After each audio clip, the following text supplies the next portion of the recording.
ఏం చేసినావు రేవంత్ రెడ్డి? 1,58,000 కోట్ల అప్పు తెచ్చినావు ఏడాదిలో. 1,58,000 కోట్ల అప్పు తెచ్చి నువ్వు చేసిన పని ఏమన్నా ఉన్నదా? చేసినావు. ఏం చేసినావు? రైతు బంధు ఎగ్గొట్టినావు, రుణమాఫీ ఎగ్గొట్టినావు, కళ్యాణ లక్ష్మి చెక్కులు ఎత్తలేవు, మహాలక్ష్మి ఎగబెట్టినావు, ఒక ఇల్లు కట్టలే. కొన్ని పనులు హైదరాబాద్లో చూస్తే మాత్రం కనబడ్డాయి. కేసీఆర్ కట్టిన ఫ్లైఓవర్లకు రంగులు మాత్రమే ఎత్తుండబ్బా రేవంత్ రెడ్డి. ఈ మధ్య మీరు హైదరాబాద్ చూడండి, ఫ్లైఓవర్లకు కొన్ని బొమ్మలు ఎత్తురు అంతే. ఇక బొమ్మలు చూసి ఇది రేవంత్ రెడ్డి కట్టిండి అనుకోవాలి. కట్టింది కేసీఆర్, బొమ్మలు వేసింది రేవంత్ రెడ్డి. రేవంత్ రెడ్డి వచ్చినాక ఏమన్నా కనబడ్డాయంటే హైదరాబాద్లో కొత్తగా ఆ ఫ్లైఓవర్లకు బొమ్మలు మాత్రం కనబడుతున్నాయి, ఏం కనబడతలేవు.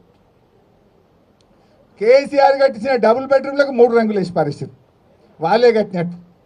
కట్టింది కేసీఆర్, 3 రంగులు వేసి మేమే కట్టినామంటారు.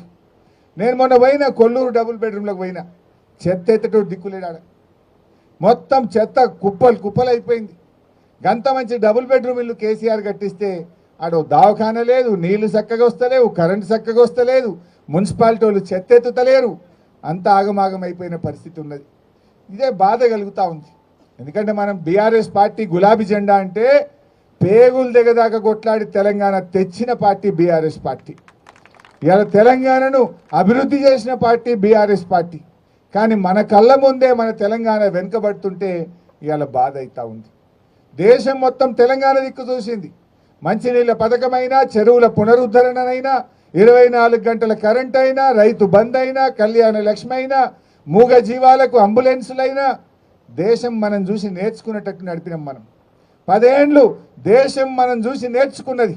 తెలంగాణ దిక్కు దేశం అంతా చూసింది.